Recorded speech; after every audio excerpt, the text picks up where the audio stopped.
कैसे हो सब अच्छे होंगे। तो चलिए आज का हम अपना अध्याय आरंभ करते हैं। आज हम पढ़ेंगे क्रिया के बारे में।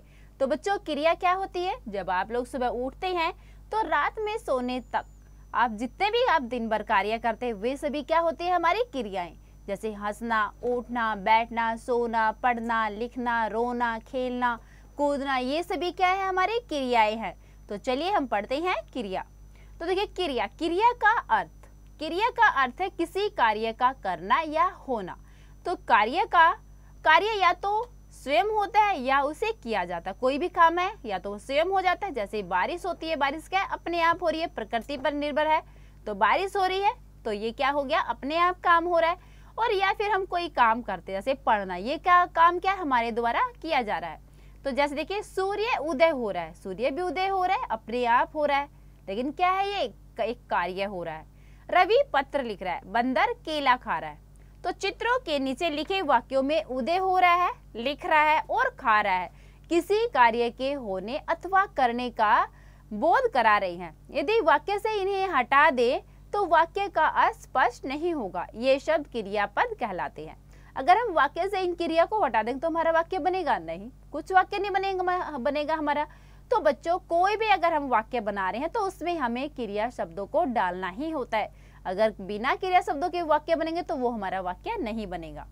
ठीक है, तो देखिए स्मरण रखिए, क्रिया के बिना कोई भी वाक्य पूर्ण नहीं हो सकता।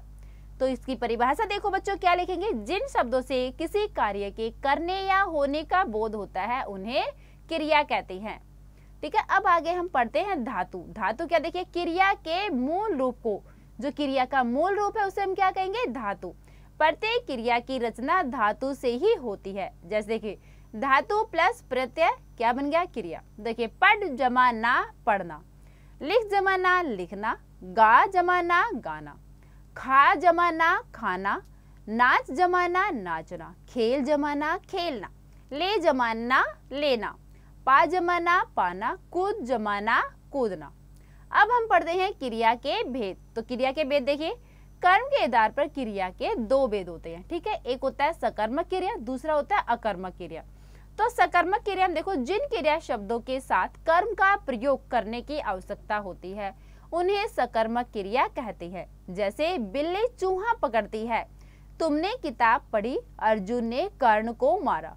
तो उपयुक्त वाक्य में पकड़ती है, पढ़ी और मारा क्रियाओं का प्रभाव कर्म से चूहा, किताब व कर्ण आदि कर्मों पर पड़ रहा है। अतः इन वाक्यों में प्रयुक्त सभी क्रियाएं क्या है? सकर्मक है।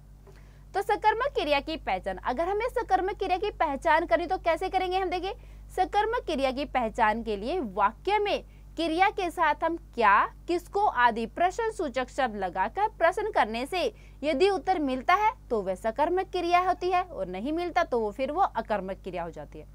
तो देखिए जैसे बिल्ली चूहा पकड़ती है, हमने इसमें क्या लगाया? बिल्ली किसको पकड़ती है? चूहे को। ठीक है, बिल्ली क्या पकड़ती है? चूहा। फिर अर्जुन ने कर्ण को मारा, अर्जुन ने किसको मारा? कर्ण को। तो यहाँ पर हमें दोनों में आंसर मिल रहा है, दोनों में उत्तर मिल रहा है हमें। हमने क्या या किसको लगा कर देखा तो क्या होगी? ये हमारी सकर्मक क्रिया। अब देखिए आगे प्रश्न है, देखिए बिल्ली क्या पकड़ती है? उत्तर है चूहा। निष्कर्ष क्या है? पकड़ती है, सकर्मक क्रिया। आगे प्रश्न है अर्जुन ने किसको मारा? उत्तर कर्ण को। निष्कर्ष है यहाँ पे मारा, सकर्मक क्रिया। अब हम पढ़ते हैं अकर्मक क्रिया। देखिए जिन क्रिया शब्दों के साथ कर्म का प्रयोग नहीं होता उन्हें अकर्मक क्रिया कहते हैं, कि जिसके साथ कर्म प्रयोग नहीं होगा, कर्म नहीं लगता जिन वाक्यों में, वहां पर कौन सी क्रिया होगी? अकर्मक क्रिया।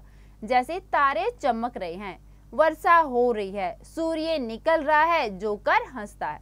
अब देखिए उपयुक्त वाक्यों में चमक रहे हैं, हो रही है, निकल रहा है और हंसाता है आदि क्रियाओं का सीधा प्रभाव कर्म से तारे, वर्षा, सूर्य और जोकर आदि कर्ताओं पर पड़ रहा है। अतः यहाँ सभी क्रियाएं क्या है? अकर्मक। ठीक है, आगे अकर्मक क्रिया की पहचान। अब देखिए हम अकर्मक क्रिया कैसे पहचान करेंगे?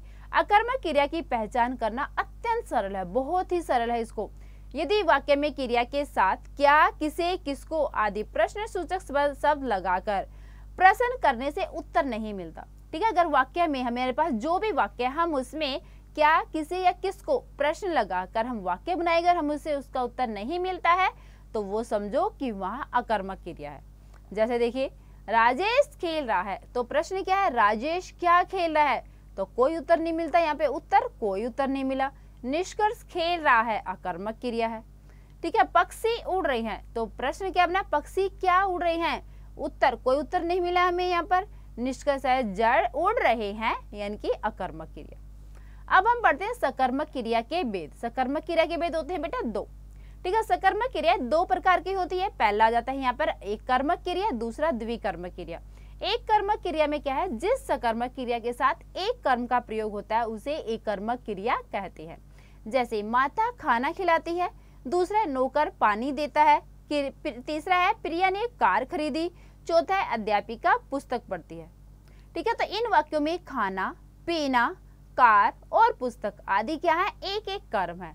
अतः इन वाक्यों में प्रयुक्त सभी क्रियाएं क्या है, एक कर्मक। अब आगे हम पढ़ते हैं द्विकर्मक। द्वि से मतलब क्या होता है, दो।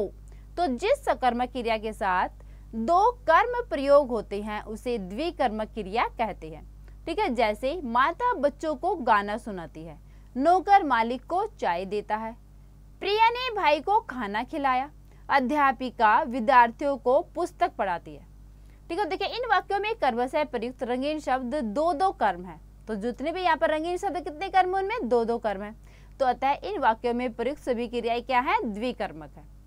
अब है क्रिया में परिवर्तन। क्रिया में परिवर्तन देखिए कैसे होता है। क्रिया एक विकारी शब्द है। ठीक है, क्रिया क्या है, एक विकारी शब्द है, अर्थात क्रिया में लिंग वचन और सर्वनाम के अनुसार परिवर्तन होता है। जो क्रिया में वो कैसे परिवर्तन होता है, लिंग वचन या सर्वनाम के आधार पर करेंगे हम परिवर्तन उसमें।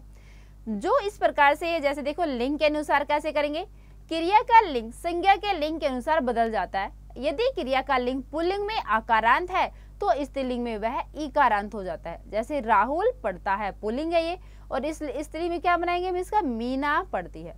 अब आगे कपिल कल यहाँ आया था, तो स्त्री में क्या बनेंगे हम, रानी कल यहाँ आई थी। अब इसका हमें चेंज बदलना है यहाँ पर। अगर हमें पुल्लिंग से स्त्रीलिंग तो वो तो होगा नहीं। ठीक है, क्योंकि यहाँ पे किसी का नाम दिया गया है, तो हम क्या है, किसी का नाम लिखकर यहाँ पर कर सकते हैं। अब आगे वचन के अनुसार। वचन के अनुसार देखिए, यदि संज्ञा एक वचन में हो तो क्रिया भी एक वचन में होती है, और यदि संज्ञा बहुवचन में हो तो भी क्रिया बहुवचन में बदल जाती है। जैसे देखो मैं खाता हूँ, ठीक है, बहुवचन हो गया इसका, हम खाते हैं। बच्चा खा रहा है, हम बच्चे खा रहे हैं। लड़का पढ़ रहा है, लड़के पढ़ रहे हैं। तो तीसरा देखिए सर्वनाम के अनुसार। सर्वनाम के अनुसार कैसे, देखिए आकारांत सकर्मक क्रिया रूप पुरुष के अनुसार नहीं बदलते हैं, किंतु अन्य विकारी रूपों में परिवर्तन आ जाता है। उत्तम पुरुष देखिए, उत्तम पुरुष, मध्यम पुरुष और अन्य पुरुष दे रखा है इधर। देखिए मैं जाता हूँ, तुम दोनों जाते हो, तुम, वह जाता है। मैं जाऊंगा, तुम जाओगे, वह जाएगा। मैं जाऊं, तुम जाओ, वह जाए। ठीक है बेटा, तो क्या क्या पढ़ा हमने पाठ में, देखिए जिन शब्दों से किसी कार्य के करने या होने का पता चलता है उसे क्रिया कहते हैं। क्रिया का मूल रूप धातु कहलाता है। कर्म के आधार पर क्रिया के दो दो भेद होते हैं, अकर्मक क्रिया और सकर्मक क्रिया। सकर्मक क्रिया के दो भेद होते हैं, एक कर्मक क्रिया और द्विकर्मक क्रिया। क्रिया एक विकारी शब्द है जिसमें लिंग वचन और सर्वनाम के अनुसार परिवर्तन होता रहता है। तो बच्चों ये थे हमारे क्रिया शब्द, सबको बहुत अच्छे समझ में आ गए होंगे। तो इसका और अच्छे से अभ्यास करने के लिए आप इसको एक बार अच्छे से पढ़ें।